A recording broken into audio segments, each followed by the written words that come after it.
Esteban, bienvenido Bueno, de nuevo a Invera.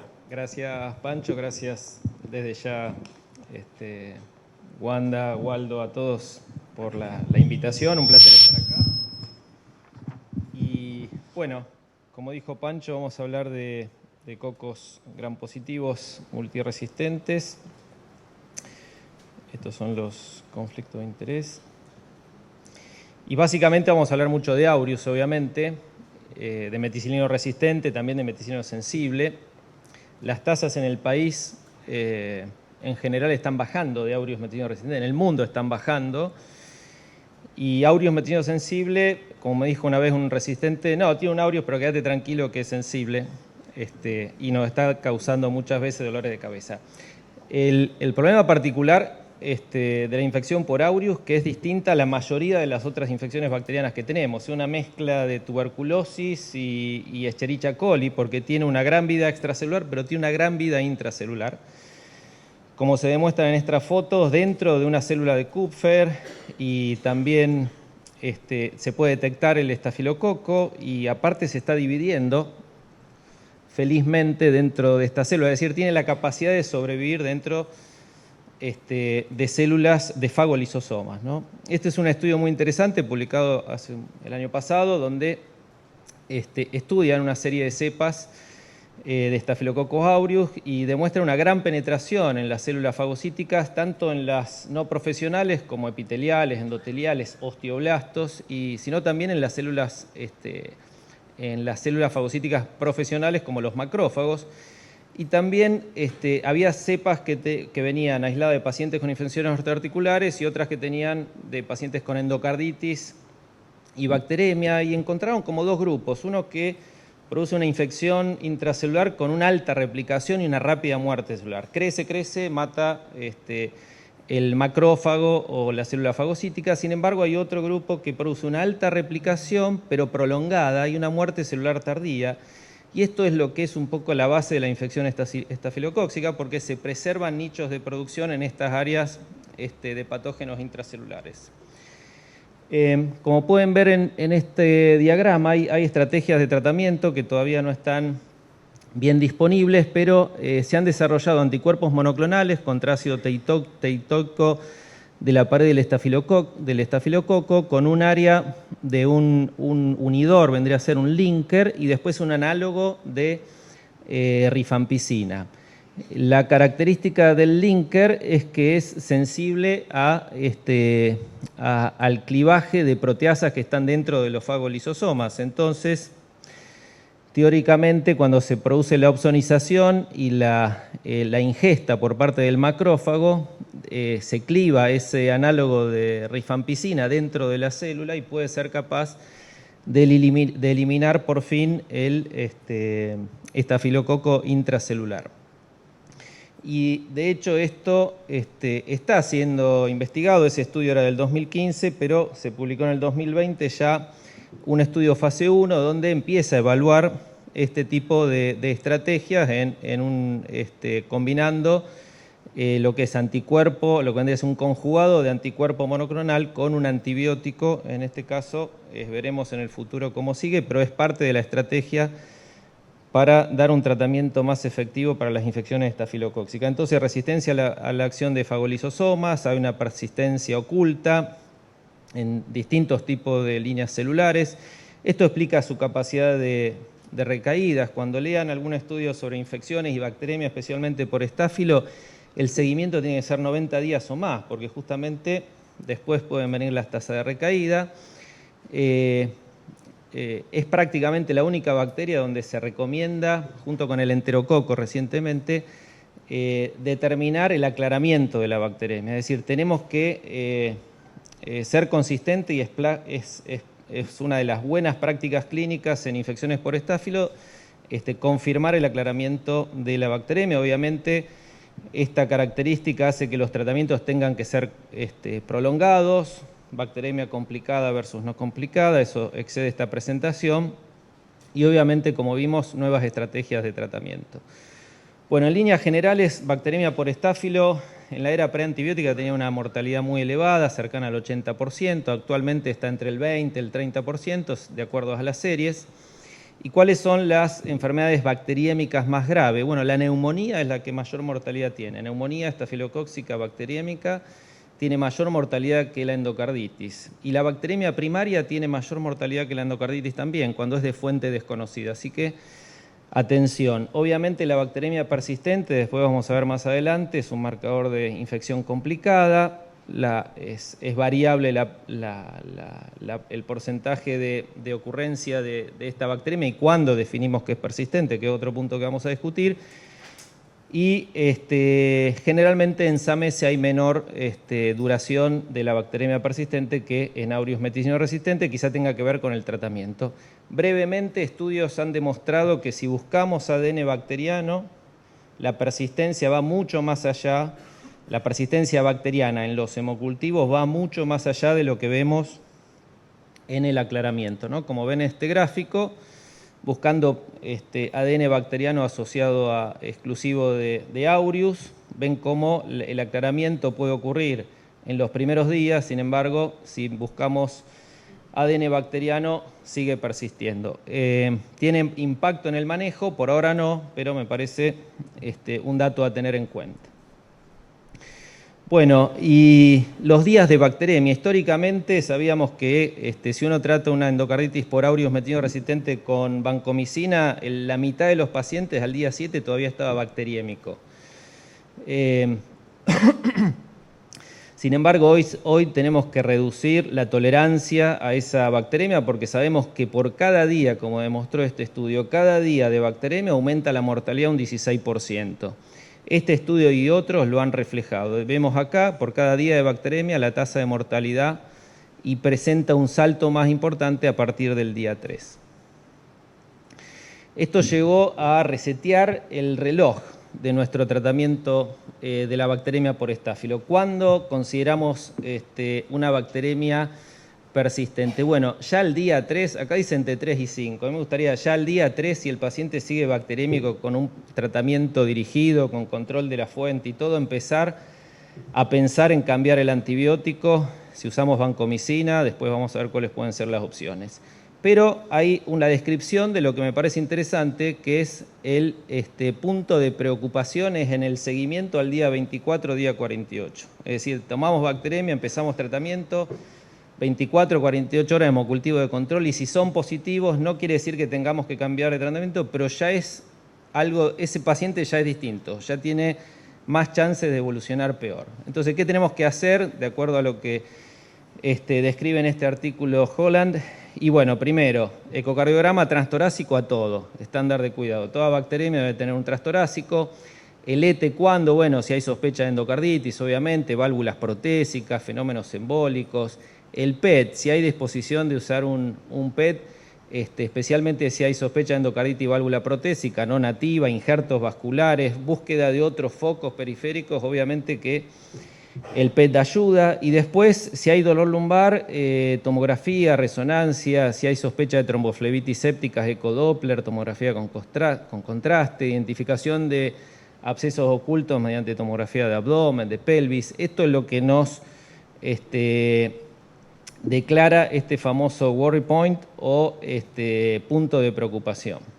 Bueno, pasamos a las estrategias de tratamiento. Si vemos qué pasa in vitro, en realidad la vancomicina es bactericida, es lenta, pero es bactericida. Para el aureus baja más de 3 logaritmos en 24 horas, que es la definición.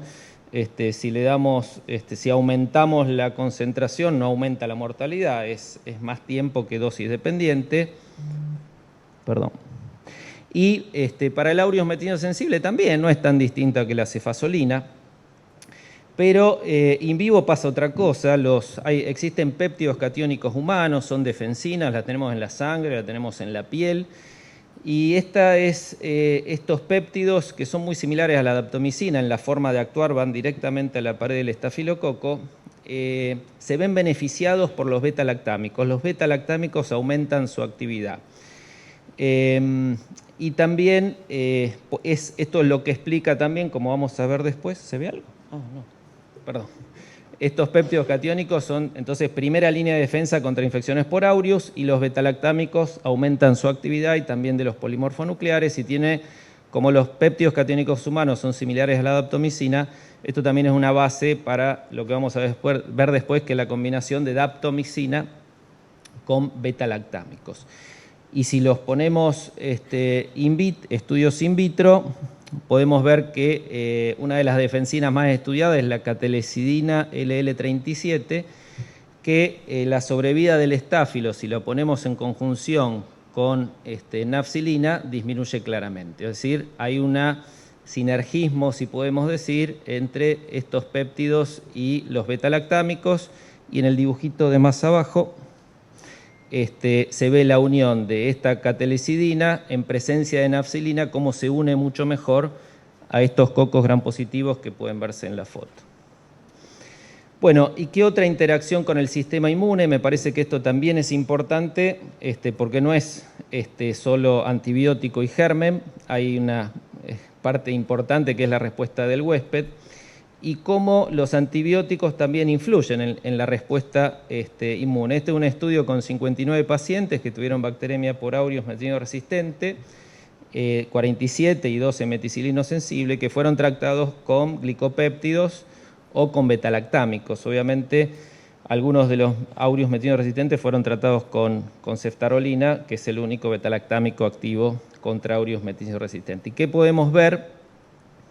Aquí que, primero la interleuquina 10. La interleuquina 10 se ha usado como marcador de gravedad y en este caso se puede ver que aquellos pacientes que fallecieron tuvieron mayor nivel de interleuquina 10 basal que aquellos que sobrevivieron.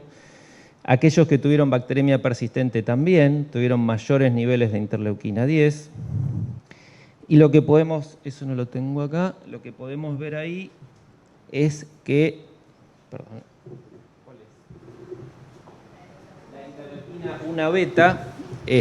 la interleuquina 1 beta aumenta en los pacientes tratados con betalactámicos y disminuye con los glicopéptidos. Y esta es la interleuquina 10, que sucede lo contrario, disminuye con betalactámicos y disminuye pero no tanto con glicopéptidos. O sea, en líneas generales, los niveles de interleuquina 10, esto ya había sido demostrado, basales elevados se asocian a mayor mortalidad, y en los pacientes con bacteremia persistente también se mantienen elevados. Todavía no lo usamos en la práctica, pero en futuro puede ser un marcador muy útil. Incluso hay estudios genéticos de pacientes que tienen una respuesta con mayor nivel de interleuquina y tienen mayores chances de tener bacteremia persistente. En cuanto a la interleuquina 1 beta, al revés, a mayor nivel es más favorable, se activan más los polimorfonucleares, se activan más los macrófagos, y lo que se observa en general que el tratamiento con betalactámico produce mayores niveles justamente de respuesta con esta interleuquina. Entonces, en líneas generales, los betalactámicos tienen una mejor respuesta de citoquinas más favorables, mejoraría la respuesta inmune y aumentaría la actividad antibacteriana del huésped, con lo cual esto explicaría por qué en líneas generales los betalactámicos funcionan mejor para aureus que los glicopéptidos, a diferencia de lo que vimos in vitro, donde la curva de muerte celular por glicopéptidos y betalactámicos no era tan diferente. Bueno, nuestra droga, o la droga más utilizada en el mundo para infecciones invasivas por aureus, sigue siendo la vancomicina. Un breve repaso, las cepas con SIM mayor o igual a 2 tienen peor respuesta, está dentro del rango de sensibilidad. Por suerte son poco frecuentes, los estafilococos no nacen con SIMes altas a vancomicina en general, sacando algunos pocos casos de estafilococos aureus que adquieren el gen VANA, que es del enterococo vanco-R, que esos sí son verdaderamente resistentes a la vancomicina, con SIMes muy elevadas, pero bueno, esos son no más de 50, 60 casos en el mundo. Ahora hay más reporte en Asia, África, etc.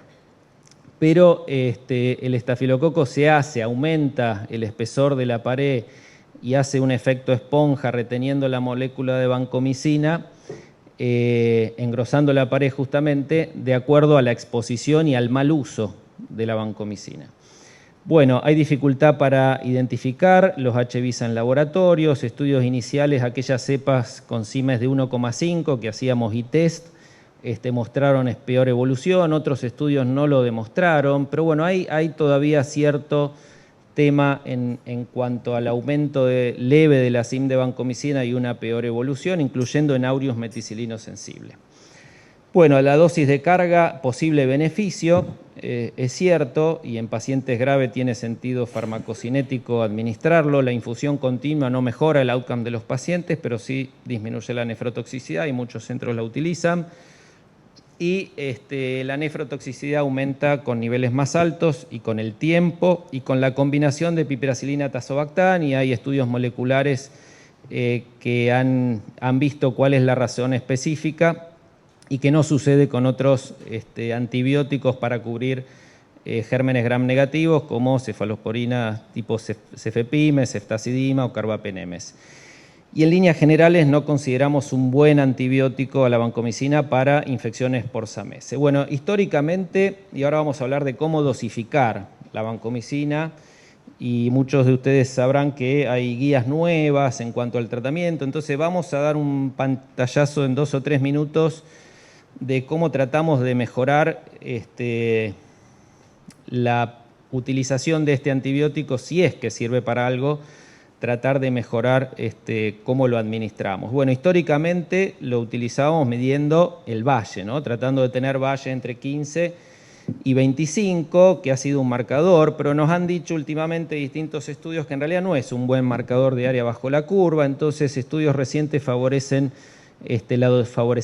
la dosificación basada en área bajo la curva, y de hecho las guías americanas de infectología y de farmacéuticos recomendaron ya directamente utilizar el cálculo del área bajo la curva de vancomicina para las infecciones severas. Estamos hablando de infecciones severas por aureus, no para cualquier uso de vancomicina, tratando de tener área bajo la curva entre 400 y 600, asumiendo que la SIM de vancomicina del estafilococo es 1, o sea, la SIM 90 por microdilución en caldo es 1, sacando esos casos raros de SIMes de 2, donde la vancomicina no funciona bien y tendríamos que buscar otro antibiótico.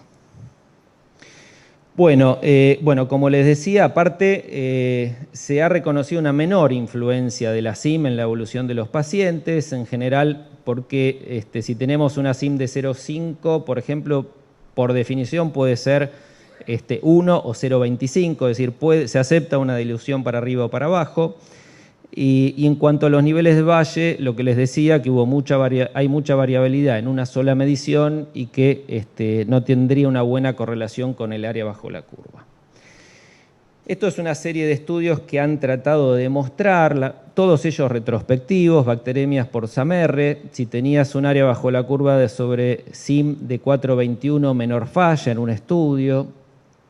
Si tenías una endocarditis y lograbas un área bajo la curva sobre SIM mayor a 600, te iba mejor. Finalmente, en el 2016, una revisión de más de 900 pacientes donde una área bajo la curva sobre SIM mayor a 400, menor falla clínica y mortalidad. Pero bueno, todo esto son estudios retrospectivos y este es una carta publicada en el Clinical Infectious Disease del 21, posterior a que salieron las guías, criticando realmente todos estos estudios porque las limitaciones son importantes. La mayoría de estos estudios son retrospectivos. El valor área bajo la curva sobre SIM determinado se realizó posterior al estudio, o sea, no se hizo en forma prospectiva. Hubo diferentes métodos para medir área bajo la curva, bayesiano o distintos métodos que se pueden calcular. El grado de afectación renal también fue distinto y el outcome de los pacientes también se midió en forma distinta. Así que en realidad pone un signo de pregunta importante sobre si realmente tenemos que medir o no el área bajo la curva. Si lo vamos a medir, le muestro brevemente, hoy en día con estos programas bayesianos de software se puede estimar con una o con 2 determinaciones el área bajo la curva, no hace falta sacarle 15 veces sangre al paciente entre dosis y dosis, porque utiliza un modelo ya estudiado en una base de datos gigantes de pacientes. Y bueno, como pueden ver en este dibujito, no hace falta tampoco esperar la meseta, no hace falta esperar las 3 dosis, sino que se puede hacer después de la primera dosis. Y bueno, estos software calculan, tratan de determinar el clearance de vancomicina, el volumen de distribución, tiene un algoritmo, se determina una constante de eliminación, se calcula el pico, el pH y finalmente el área bajo la curva. Y hay distintos sistemas que son gratuitos donde uno puede calcular el área bajo la curva, como donde uno ingresa, ahí está. Uno va ingresando los datos del paciente, si le da dosis de carga, la función renal, la edad obviamente, y los niveles junto con la dosificación, el horario de la dosificación para saber bien cuánto tiempo pasó desde la dosis hasta que se obtuvieron los niveles. Y les va a decir que, no sé qué estoy viendo ahí, pero el régimen de dosis del paciente, ¿cuál sería el régimen ideal? 1 gramo cada 8 horas para obtener un área bajo la curva sobre 100 de 4,56. Y después, bueno, acá cómo sería el esquema, y ahí en amarillo cuál es la dosis que recomienda el programa, es decir, pasar de 1 gramo cada 12 que estaba haciendo el paciente a pasar 1 gramo cada 8, pero te da otras opciones, por ejemplo, podrían dar más abajo 1,5 gramos cada 12 y tendrían un área bajo la curva sobre 100 de 455, ¿no? Estaríamos dentro de lo recomendado que dijimos era entre 400 y 600, pero en realidad el único estudio prospectivo realizado para ver si esto realmente influenciaba el outcome de los pacientes es este estudio PROVIDE, que son las nuevas ropas del emperador, llamado así. No sé si fue muy bueno el título del estudio o no, pero bueno, fueron 14 centros, más de 200 pacientes, prospectivo, y lo que medían era al día 2 el área bajo la curva sobre SIM y ver la tasa de falla terapéutica. Trataron de buscar un valor de corte por microdilución 650 y por ITES 320, siempre en ITES la SIM es un poquito más alta. Y como pueden ver en el gráfico de la derecha, todo lo que es violeta es sobrevida sin, con éxito terapéutico y sin falla renal, y lo que es más celeste vendría a ser mortalidad. Y en el medio puede ser, el marrón especialmente, es éxito terapéutico pero con falla renal. ¿Y qué podemos ver? Y que abajo están las áreas bajo la curva sobre SIM más bajo, en cuartilos, ¿no? Y como pueden ver, a los pacientes que les fue mejor son los que tuvieron área bajo la curva sobre SIM hasta 515. Es decir, ya cuando nos pasamos de esa zona empezamos a ver mayor tasa de éxito terapéutico igual, pero incluso la mortalidad parece hasta que aumenta, no mejora la sobrevida y aumenta el riesgo de falla renal. Es decir, beneficios en respuesta clínica dosificando a un paciente, haciendo todo esto que le mostré, entrando al software y todo. Estudio retrospectivo parecería que sí, pero el único estudio prospectivo bien hecho no pudo demostrarlo. Sí, lo que se demuestra utilizando esto es que tenemos menos nefrotoxicidad. Es decir, lo que yo pienso es que por ahí si usamos Valle, a lo mejor nos estamos excediendo en el nivel de área bajo la curva sobre SIM, con lo cual eso sí se ha asociado a mayor nefrotoxicidad. Pero claro, medir área bajo la curva sobre SIM, mayor uso de recursos humanos, acceso a software, que tiene que tener el método bayesiano. Y en realidad no impresiona hacer una solución, el debate continúa y la decisión probablemente la tenga que tomar cada centro que utilice vancomicina. En Estados Unidos ha habido una corriente y más del 30-40% de los hospitales hoy en día utilizan área bajo la curva sobre SIM para todo paciente que recibe vancomicina, porque también si lo vas a aplicar es difícil. Es importante tener buenos niveles temprano donde uno todavía no sabe qué es un aureus, ¿no? A pesar de que estas guías fueron desarrolladas para aureus. Bueno, vancomicina de dosificación, terminamos. ¿Cómo podemos mejorar la vancomicina? Saben que si aumenta la SIM a vancomicina, disminuye la SIM a los betalactámicos. Eso se llama efecto SISO o efecto balancín. Y esto llevó a distintos estudios a empezar a combinar betalactámicos con vancomicina. Se las voy a hacer corta. En general hay menor engrosamiento de pared, menor desarrollo de resistencia o del desarrollo de cepas heteroresistentes. Primeros estudios prospectivos parece que la combinación funcionaba bien, mayor aclaramiento. Hubo un estudio randomizado cámara 1 que combinó con flucloxacilina, que es una penicilina isoxazólica que no tenemos en Argentina y que tiene más tasa de nefrotoxicidad que nuestra querida cefazolina. Y este resultado mostró más frecuente aclaramiento de la bacteremia. Entonces hizo un estudio prospectivo también importante del grupo australiano, más de 300 pacientes, banco y flucloxa versus banco solo, y los grupos fueron comparables. Sin embargo, incluso la bacteremia persistente al día 5 fue del 11 versus el 20%, es decir, la combinación tuvo más rápido el aclaramiento, pero el estudio fue detenido por seguridad. ¿Y qué pasó? Bueno, tuvieron más falla renal, ¿no? O sea, esto ya prácticamente dio por baja la combinación, por lo menos de penicilinas isoxazólicas con vancomicina, pero hubo un pequeño grupo que usó cefazolina. Y esto se analizó posteriormente, cuáles eran los factores de riesgo, y lo que encontraron, por ejemplo, como pueden ver acá, de los pacientes que recibieron cefazolina, ven en la segunda línea, solamente uno de los 25 desarrolló AKI o Acute Kidney Injury, que es el daño renal agudo, y no estuvo asociado estadísticamente al desarrollo de falla renal, como sí estuvo el uso de flucloxacilina, y también como si estuvo una mayor área bajo la curva sobre SIM de vancomicina. Así que en definitiva, si utilizamos vancomicina y cefazolina, podemos tener el beneficio de esta combinación betalactámicos que se había mostrado en el CAMERA 1 y en otros estudios, sin el riesgo de nefrotoxicidad que dio por baja el estudio CAMERA 2. Y con daptomicina pasaría algo mejor. Si la combinamos con betalactámicos, hay estudios retrospectivos como en Detroit, donde uno patea una baldosa y salen aureus meticilino resistente, porque los estudios son con muchos pacientes y demostraron que la combinación, evaluaron a aquellos pacientes tratados con la combinación versus monoterapia, y algunos recibieron la combinación específicamente y otros por una infección concomitante o por tratamiento empírico, en general en las cefalosporinas. Interesante que la mortalidad y la recurrencia fueron menor en el grupo que recibió la combinación versus la monoterapia. Sin embargo, un poquito más de falla renal y un poco más también de infección por Clostridium difficile aquellos que recibieron, obviamente, la combinación.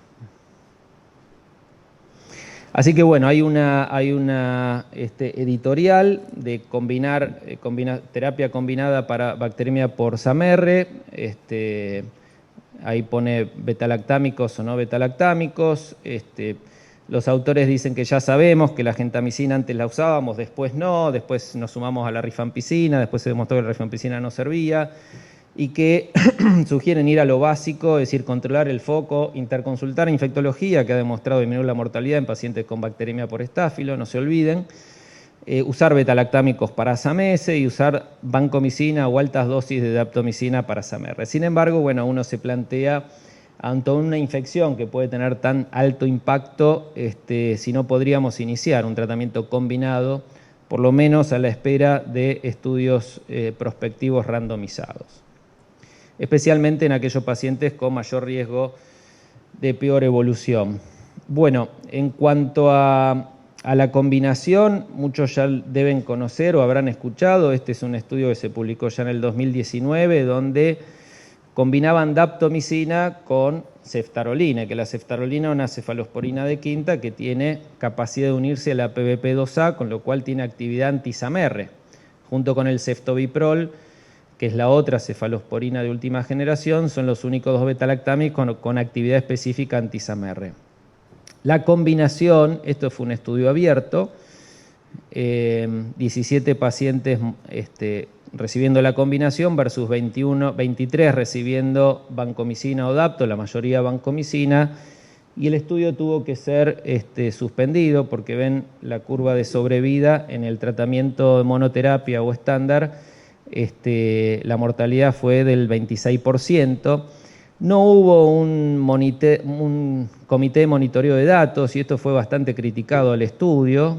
Y si hubiera fallecido uno solo de los pacientes en la rama de combinación, la comparación hubiera sido distinta.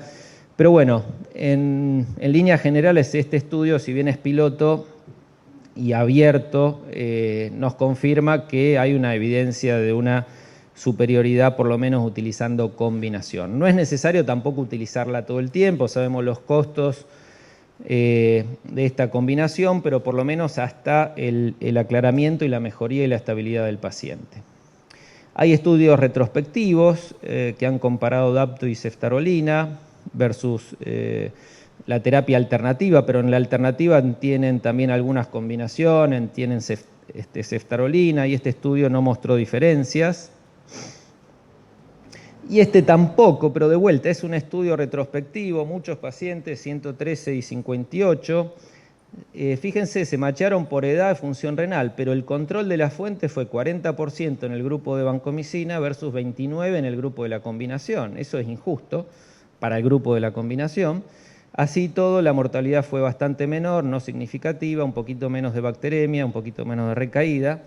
Pero lo que nos muestra este estudio, me parece como mensaje, es el gráfico de la derecha. Es decir, a mayor días la duración de la bacteremia, a mayor tiempo que se demora el switch, el cambio de daptomicina, ceftarolina, mayor el tiempo de duración. Es decir, tenemos que cambiar antes, si no la respuesta es menor. Bueno, estudios de ceftarolina ya ha habido varios, son todos estudios retrospectivos, en general pacientes que están fallando, y la ceftarolina tiene esa ventaja de ser beta-lactámico, y estos estudios hablan de pacientes que venían fallando previamente y que pueden aclarar la bacteremia en 1, 2 o 3 días.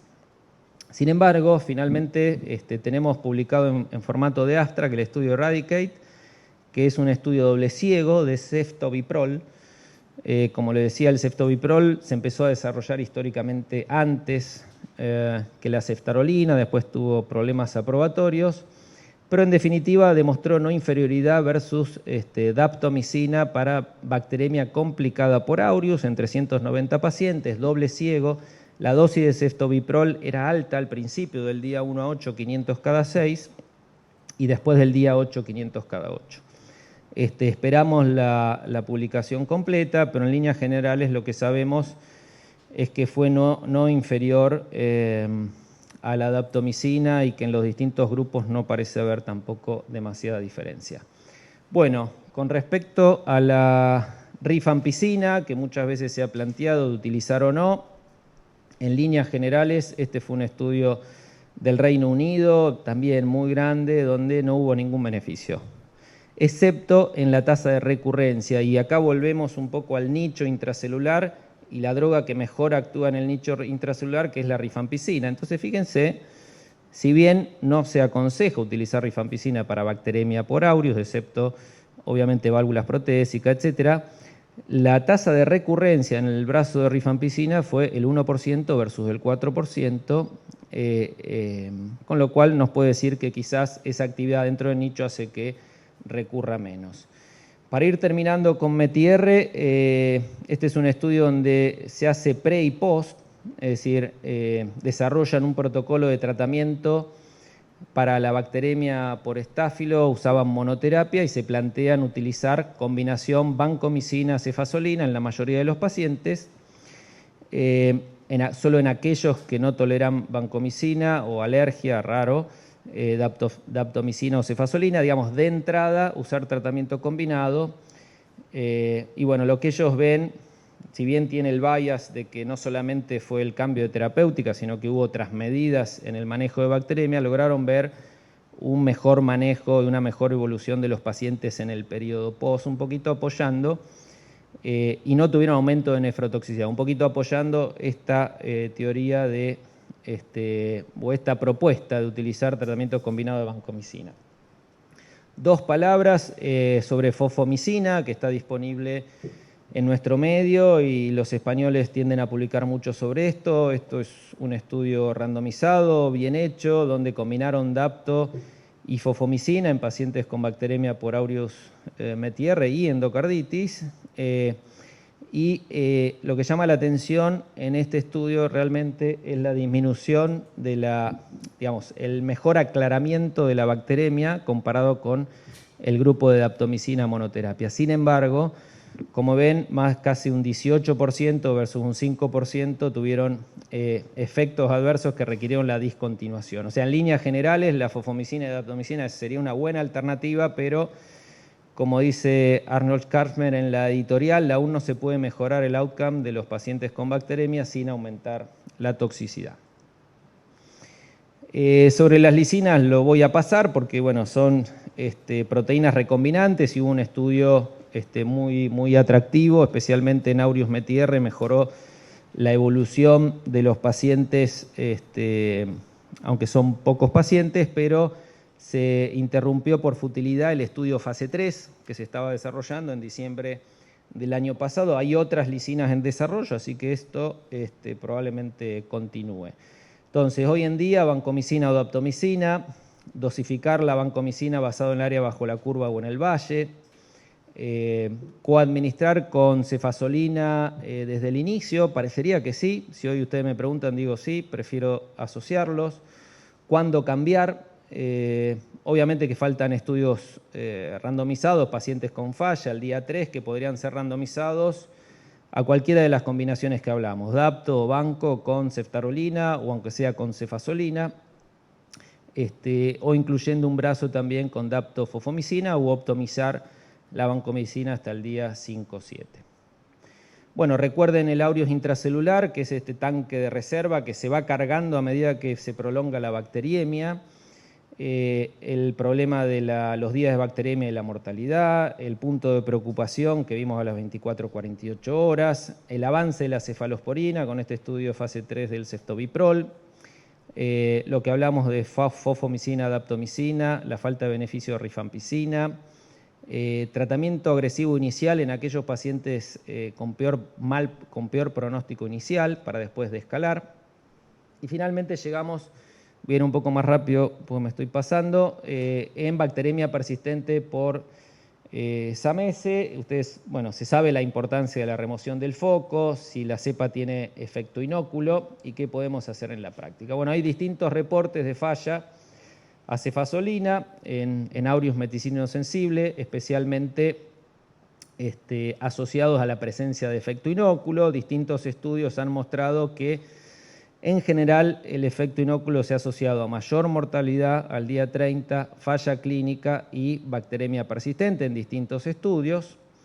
El efecto inóculo en Aureus estaría relacionado a la presencia de betalactamasas que se hiperproducen o hiperexcretan al medio, con lo cual si medimos la sensibilidad del Aureus meticilino sensible con 10 a la 5, podemos tener CIMES de 0,5, 1. Sin embargo, cuando se sube 100 veces el inóculo, ahí es donde la betalactamasa, especialmente la tipo A, hiperexcretada o hiperproducida por el Aureus, hidroliza la cefazolina particularmente antes que la cefazolina llegue a la pared bacteriana. Eso es lo que es el efecto inóculo y en la práctica clínica no lo podemos detectar, aunque le voy a mostrar un estudio donde se propone cómo detectarlo. Esto es interesante. El estudio DASH se realizó en Canadá. No fueron muchos pacientes, pero en pacientes con bacteremia por meticilino sensible se les sumó daptomicina por 5 días. Y en líneas generales no hubo diferencia en la mortalidad. Sin embargo, en el grupo placebo, 5 de los 9 que fallecieron fue asociado a Aureus contra 2 de 10 en el grupo de daptomicina, con lo cual, si bien los autores dicen que no tiene ningún efecto agregarle daptomicina, yo pienso que todavía en nuestro medio, en un paciente que falla, puede seguir siendo una opción. Esto es lo que le decía. ¿Qué pasa si lo detectamos? Es decir, ¿cómo detectar el efecto inóculo? Y se induce el estáfilo directamente crecido de la colonia con ampicilina y luego se pone en contacto con la nitrocefina, que es una cefalosporina cromogénica que tiene un perfil de sensibilidad a las betalactamasas como la cefazolina. Y si cambia rápido de color, indica la presencia de una betalactamasa tipo A en alto nivel. Es similar al Carbablu que se solía usar, no sé, o se sigue usando, para detectar KPC. Y esto ha demostrado tener una buena sensibilidad con un grupo de cepas almacenadas y ya testeadas para efecto inóculo, especialmente para la beta-lactamasa tipo A. El CLSI está trabajando para ver si esto puede estar comercialmente disponible en algún tiempo. Bueno, pacientes que fallan a ceftarolina, en un momento hicimos un estudio en un modelo animal donde la ceftarolina se comportó muy bien, in vitro también, para estas cepas hiperproductoras, y reportamos hace poco 5 pacientes con bacteremia persistente que fueron rotados a ceftarolina y tuvieron una rápida respuesta. Lamentablemente no pudimos testear las cepas para efecto inóculo. Sobre la PBP1, con lo cual hay casos descriptos y un modelo animal, es atractivo, pero todavía no hay experiencia suficiente. Bueno, esto lo vamos a pasar. Ceftriaxona, me preguntan muchas veces, ¿podemos usar ceftriaxona para SAMESE? Y a mí mucho no me gusta, tiene CIMES más altas, pero hay estudios que lo avalan en la consolidación, ¿no? O sea, no en el tratamiento inicial, no en endocarditis, pero si un paciente tiene una infección osteoarticular, piel y partes blandas, y se quiere completar el tratamiento ambulatorio, sí, hasta que hace un par de noches me crucé con este artículo español, donde mostraron mayor tasa de falla en los pacientes que recibieron ceftriaxona, pero bueno, también un estudio retrospectivo, los que recibían ceftriaxona lo recibían también porque tenían menos recursos y era más barato que hacer internación domiciliaria con cefazolina, bueno, etcétera. Así que en líneas generales, bastante evidencia para sí usarlo en consolidación de bacteremia, siempre que no haya endocarditis de por medio. Los lipoglicopéptidos de acción prolongada se vendrán algún día, están muy buenos también para consolidar el tratamiento, son de administración semanales. Bacteriófagos también, interesante este estudio publicado recientemente con 10 pacientes con infecciones protésicas, donde se le administran bacteriófagos endovenosos en un protocolo y intraarticulares, incluso le ponen un catéter y le ponen bacteriófagos diariamente, con lo cual han podido demostrar buena evolución en estos pocos casos, pero bueno, es promisorio. Sobre EBR, 2 palabras, la daptomicina en general ha demostrado ser mejor que el linezolid en la bacteremia. La dosis de la daptomicina tiene que ver, tenemos que usar dosis alta para enterococo, y esto se ha asociado a mejor evolución, y también, como en el estáfilo, si lo combinamos con betalactámicos, la dapto funciona mejor. Para enterococos también se ha demostrado en este estudio taiwanés que combinó daptomicina con una variedad de betalactámicos, desde ampicilina, carbapenemes, etc. Y el efecto de esta combinación se ve especialmente en los pacientes con CIME más alta de daptomicina. Es decir, si es muy sensible a la daptomicina, quizá no haga falta, pero como la mayoría de los EBR ya tienen CIMES más altas, 2 o 4, conviene asociarlo. Y un último estudio también retrospectivo donde la fosfomicina, también como en Aureus, para enterococo la combinación puede ser efectiva. Así que acá termino. Gracias. La vancomicina es una droga por lo menos incómoda para el paciente crítico, me parece. Sí.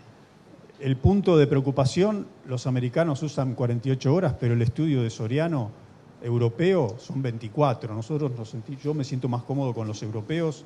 24 horas tiene que estar el hemocultivo negativo, o sea que es importante, me parece, es un estudio muy potente, multicéntrico, que se publicó en un Lancet hace un tiempo. Lo que hablaste de la CIM a banco, ahora acaba de salir un metaanálisis y una revisión donde sí tiene evidencias de mayor mortalidad, más de 40% de mortalidad, en cepas que son tomadas no solamente por ITEST en fresco, sino, así que es muy variable. Ustedes saben que a veces cuando se toman cepas que están guardadas, las CIMES pueden variar, pero parece que hay más mortalidad y más complicaciones. Así que creo que es importante tener en cuenta eso. Otra cosa de Esteban es un tema que es el SCIC fenómeno, ¿no? Es decir, cuando son estudios que no tienen mucha potencia porque son retrospectivos, sobre todo la gente de la Clínica Mayo, donde se vio que el primer hemocultivo puede ser negativo, pero a las 24 horas de ese negativo puede ser positivo. Se llama el fenómeno de skip. Entonces habría que tener 2 series de hemocultivos negativos. Sí, para eso es importante. Yo día no cero. lo mencioné, pero sí, hay 2 estudios fundamentalmente y esto existiría en un 5 o 10% de los pacientes, más en aureus, más en ancianos inmunocomprometidos, que uno por ahí no sospecha, se le fue la fiebre, ¿para qué le voy a pedir un hemocultivo? Con uno basta. Yo haría hincapié es que si lo vamos a tratar corto, ahí tener 2 días seguidos de hemocultivo, asegurarnos que no hay fenómeno de salteo, skip. ¿No? Perfecto. Porque en eso el error sería, digamos, si ya tiene con 2 o 3 días de bacteremia y que haga 5 o 6, no va a cambiar la duración, ¿no? Pero si lo vamos a tratar como no complicada 14 días...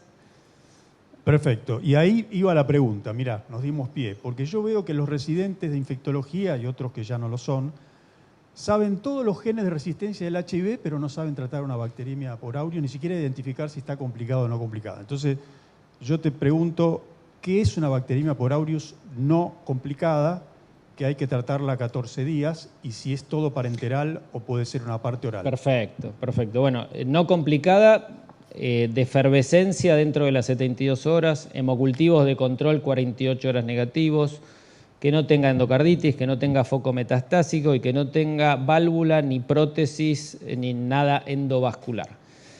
Con esos criterios uno puede definir una bacteremia por aureus no complicada. En la práctica son pacientes que suelen tener un catéter, jóvenes, se lo saca y andan bien.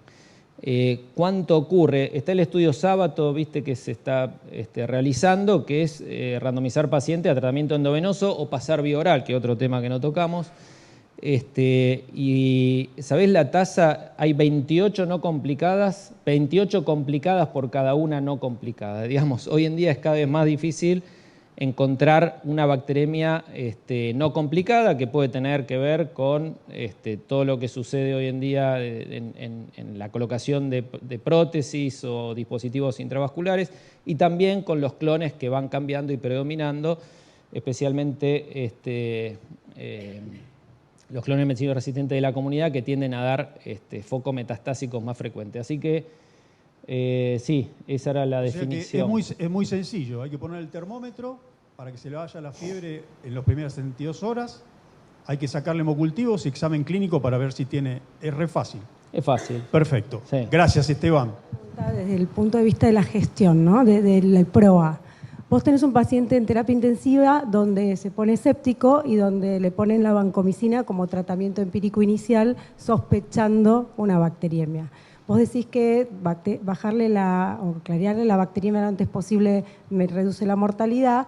Entonces esa banco en general está acompañada con un beta-lactámico para la cobertura de bacilos gram negativos. Entonces mi primer pregunta, bajo esta mirada, ¿qué beta-lactámico es la pareja? Porque no voy a poner no pondría bancocefazolina en un empírico en terapia intensiva, sino que más bien va banco carbapenem, banco cefepime, banco cualquiera, lo que sea. O sea que en este punto estaríamos haciendo ese efecto que totalmente vos mostraste. Sí, sí. Y la segunda pregunta es, todos dicen... Perdón, sí. Aparte, tratar con vancomicina solo a un SAMR no sería adecuado, porque bueno, está bajando el SAMR, así que ojo, también la combinación, buscar que yo no combinaría con ceftazidima, por ejemplo, sino tratar de buscar otro agente beta-lactámico que tenga mejor actividad contra aureus metilinosensible.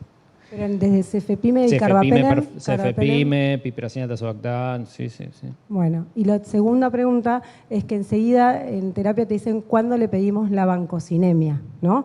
Estás tratando empírico. Todavía no sé qué tiene una bacteriemia SAMR. Quizás el concepto, vos pones ahí bien claro que es para infecciones severas por aureus METIR, pero hay una ansiedad en decir, bueno, cuánto le estoy dando o cuánto le está llegando de la vancomicina que le doy. ¿Cuándo sugerís vos que se pide la primera, y no hay que pedirla hasta que yo tenga el diagnóstico definitivo de que tiene una bacteriemia por aureus?